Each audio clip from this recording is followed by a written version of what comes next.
Assalaamu alaikum warahmatullahi wabarakaatu kabajamtoota fi daawwattoota hordoftoota faamilii Orootuu beelkama shamarra fuunee hunda keessanuu alaaf biyya keessaa xiqqaa guddaa osoo hin jenne nageenyi kiyya sinaa qaqqabu siniin jedhaa. Egaa hordoftoota kiyya har'a viidiyoon hojjetaa jiru maal hojjetaa jirta jechuun keessanii nafuu nyaata Saudi Arabiyaa nyaata mahshii jedhamu hojjetaa jira jechuudha.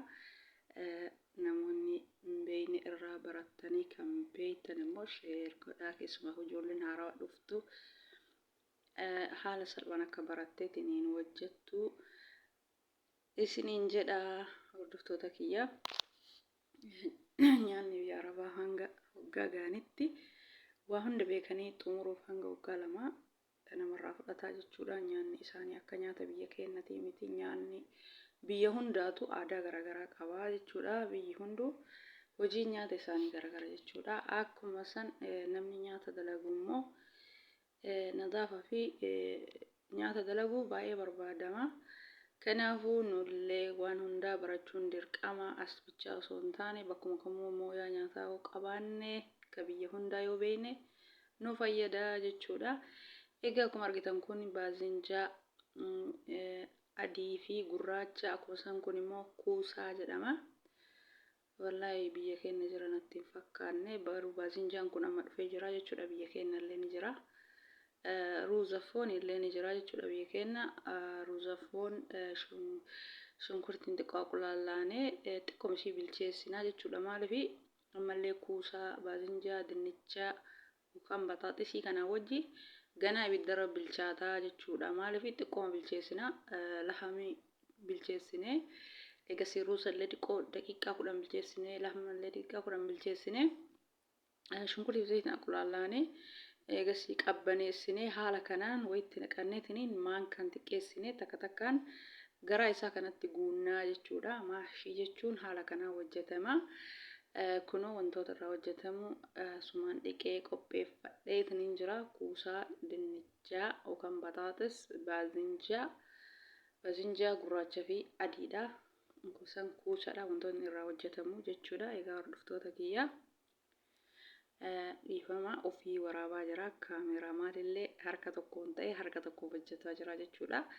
Namni mana namaa jiru ni beektanii. Namni isaa qabu hin jiru jechuudha. Ofumaa fayyadamaa, ofumaa waallee dalagaatiniin kaameraallee qabataa jechuudha. Egaa akkuma argitan kun baazinjaa adiidha. Baazinjaa adii yeroo baay'ee nagarree garuu amma argee akkuma garaan isaa keessi akkuma baazinjaa gurraachaa kanaa jechuudha. Irraa fayyadamaa isiniin jedha. Kabajamtoota fi daawwattoota hordoftoota kiyya waan beekurraa nyaata biyya arabaa kun haala kanaan garaa isaa hundi isaatu guutee akkuma reef isinitti argisiisan garaa isaa keessa dhiinee awwala jalaaf gubbaa isaa irraa murree garaa isaa keessa qoroorree haala kanaan itti guunnee mahshii distiitti qopheeffannee haala kanaan hojjenna. Nyaanni mahshii jedhamu isa kana fakkaataa ruuzaa fi foon bilchaate xiqqoo isii ruuz masrii jedhama jechuudha. Itti guutamee haala kanaan amma maraqii qopheeffadhaa. Qimamii shunkurtii zayitii waan barbaachisuun maraqii hojjedhee maraqii isa yoo itti naqee wajjin ni bilchaataa. Kun haala kanaanii shunkurtii zayitii timaatimii qimamii isaa wanta isa barbaachisu kulli itti dabaleetiniin jira. Kun maraqiin sun haala kanaan distii biraatti bilchaatee jira. Distii biraatti bilcheeffadhee maraqii san qopheeffadhee maraqii isa yoo itti naqee wajjin ni bilchaataa jechuudha. Hanga dhumaa ni faana turaa. Viidiyoo kiyya akka itti bohaartan abdii isinirraa qaba. Akka isinitti tolullee like, share, subscribe gochuun dagatinaa. Warroonni hanga ammaatiin haatan jajjabaadhaa. Galatoomaa galanni keessan dachaa haa ta'u. Ammallee akkanuma jajjabaadhaan jajjabeessaa. Like, share, subscribe godhaa isiniin jedha. Kunoo maraqii haala kanaan itti naqataa jira.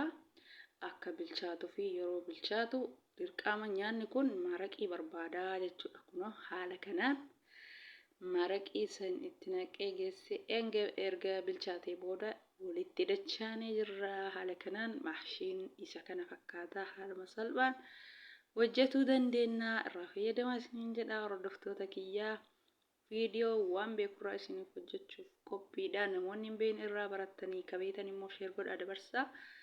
ka beeku ijoolleen keenya haaraa dhufan irraa fayyadamanii maaliif ani ofii kiyya nyaata yeroo hojjedhu maaliif ni jira hojjechiiftuun takka jechuudha ni hojjetti kushiinaa seentee yeroo kushiinaa seentee hojjettu yaa distiin saanii maankan cilfaan biffee keessatti nafu jechuudha.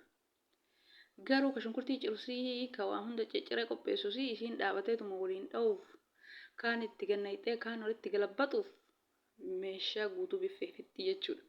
Maaliif isiin hin dhiituqaa ka duwidisitee dhiqusii an ofii kiyyaa hojjechuu jaaladha. Maaliif yoonaa jettan meeshaa baay'istii akkuma san takka hojjetullee jaalattu yoo sima afoo dhaabattee meeshaa guurtee kushiinaa guutte malee maaliif yeroo ofii barattanii akkana hojjettan isin maaliif miidhama keessa waan beeytaniif meeshaalee qottobaan distii lama qofatti hojjettanii jechuudha. Saanii tokko itti dhiitanii distii tokko haala kana hojjetaman irraa fayyadamaa isiniin jedha hordoftoota kiyyaa nagayaan naa turaa baay'ee.